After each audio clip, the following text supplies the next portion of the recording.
If you are living this, you know, in 5 days, rent is due. But with mass layoffs and 1 million Canadians already applying for EI, there are a lot of people very worried. BC now offering some help for renters. They're giving $500 a month and banning evictions and rent increases. But what is the situation across the rest of the country?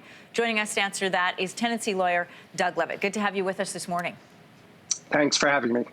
Manitoba, Nova Scotia, Ontario, Quebec, PEI, and the Northwest Territories have also announced their plans to either freeze or restrict evictions in some way. But what does that really mean? Are tenants not allowed to pay any kind of rent in any kind of grace period? And what happens once those freezes are lifted? So tenants are required by law to pay their rent. Practically speaking, the way the process works normally in a pre-COVID-19 era, and particularly in Ontario, is that landlords that want to evict tenants that aren't paying their rent need to deliver a notice of termination on their tenants. If tenants don't pay their rent, then the landlord would need to apply to the Landlord and Tenant Board to get an eviction hearing, and then the landlord would then need to attend at the Landlord and Tenant Board to obtain an order that requires the tenant to pay their rent, failing which the landlord could then take steps to evict the tenant.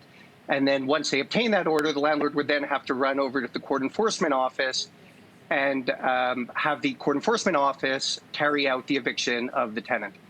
That process in normal times, pre-COVID-19, takes probably 3 or 4 months.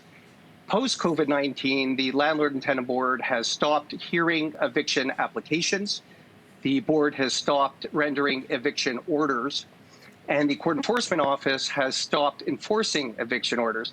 So the practical reality of the situation right now is that tenants that are not paying their rent are going to get a very significant deferral, probably somewhere in the range of 6, if not more, months. And what happens, Doug, when those freezes are lifted? Do we know yet what that's going to look like? Well, for tenants that aren't paying their rents, as things stand right now, they're going to owe fairly significant rental arrears. And assuming that the LTB resumes normal operations, then landlords would presumably initiate eviction proceedings, take those tenants to the board. There's a strong likelihood in cases like that that the board will exercise its discretion to grant those tenants that are in significant rental arrears because of COVID-19 relief from eviction in the form of long-term payment plans, if evictions that type are, of thing. Yeah, if evictions are frozen, where does that leave landlords who might have mortgages of their own to pay if they're waiting, 2, 3, 4 months to collect rent? It leaves them essentially in the dark, and it's very, very concerning. When we think of landlords, often we think of large landlords that own several buildings. We've got to keep in mind that there are a lot of Canadians out there, a lot of Ontarians that are small landlords that have second suites, basement apartments, things like that. They rely on the rent to pay their respective mortgages, to pay their expenses. So it's a fairly significant concern among the landlord community. All right, Doug Levitt, I want to thank you for coming on, talking about tenants' rights. We know that there's about 1.6 million households of people who are living paycheck to paycheck. This is important information to have. Thank you. Thank you for having me.